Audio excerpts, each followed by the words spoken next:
Okay guys, selamat petang. Ini adalah Sungai Kuala yang menghubungkan Jeti Nelayan ke laut untuk nelayan-nelayan yang akan ke laut.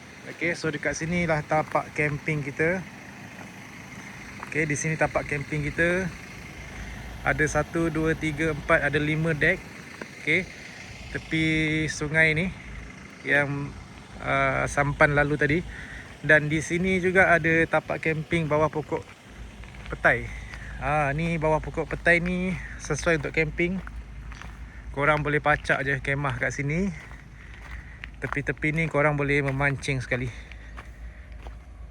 Ni dia. Okey, ni adalah tapak camping kita. Kepada korang yang belum tahu, kita ada 4 tapak. Sana ada 1, 2, 3, 4. Okey.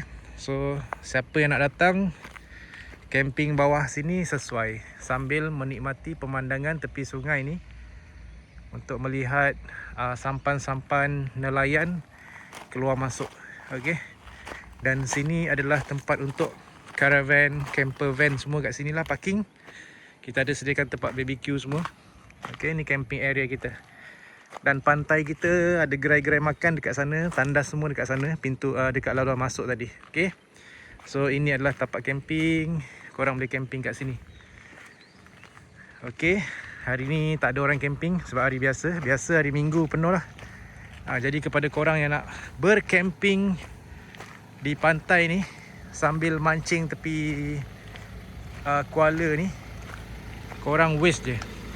Pantai Bumi Hijau. Pantai Bumi Hijau.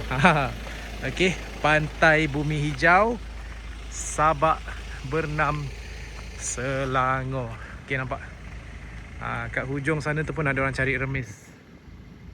Cari remis, macam-macam ada hasil laut kat sini. Okey guys.